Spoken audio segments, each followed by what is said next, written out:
President Trump today blasting both Special Counsel Mueller and Deputy Attorney General Rosenstein. The president tweeted this, quote, "Much of the bad blood with Russia caused by the fake and corrupt Russia investigation headed up by the all-Democrat loyalists or people that work for Obama. Mueller is most conflicted of all, except Rosenstein, who signed FISA and Comey letter. No collusion, so they go crazy."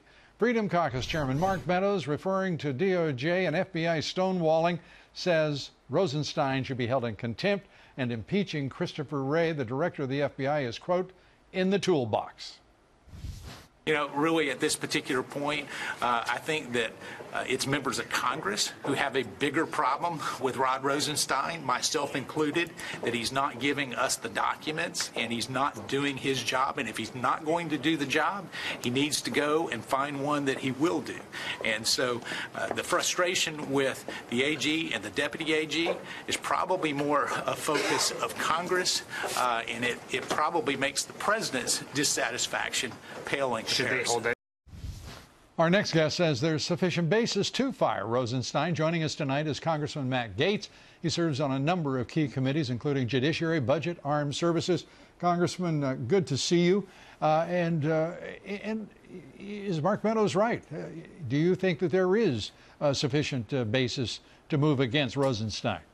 Well, as is usually the case, Mark Meadows is absolutely correct. And Lou, the reason this is so important is that we're after whatever documents formulated the initial basis to begin this fake investigation into President Trump and the alleged collusion with Russia that we have found absolutely no evidence of. So it is surprising that the FBI and Department of Justice have been so willing to thumb their nose at the Congress. And I think that Devin Nunes is right, that Bob Goodlatte's right, that Mark Meadows is right, that if we don't get what we need from these officials within our own government, they have to be shown that they are not above the law and they will be held accountable.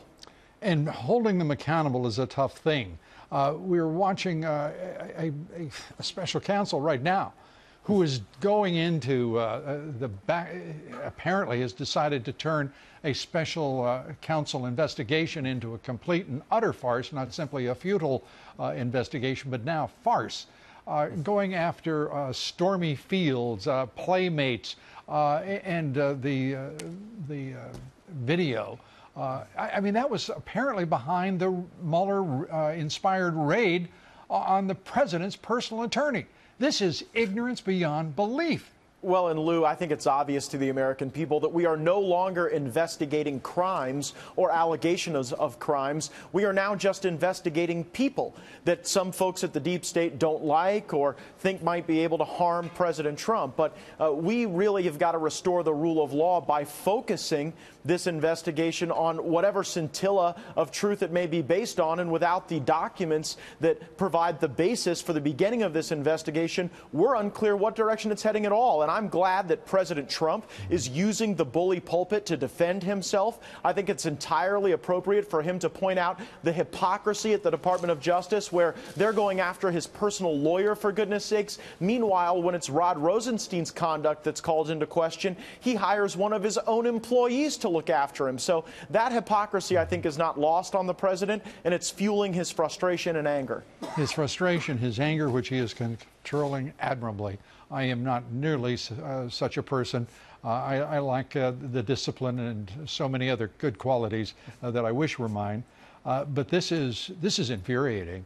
Isn't it time for the Congress to say, in this, for you guys to decide not to appropriate another dime, to stand up as a body, the People's House, and say, we're not going to act like this as Americans. It's a 22-month-long investigation, 11 months by the FBI, followed by 11 months of the special counsel picking up on that.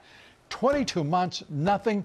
What is it to be, an investigation in perpetuity, or shouldn't decent congressmen and women say enough?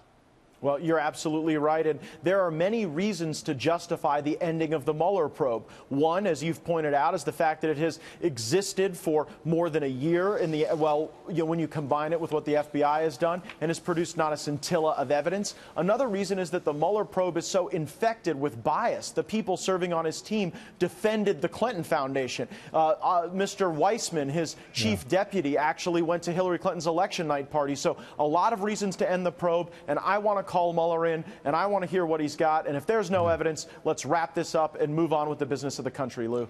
Do you think your leadership would be so inclined?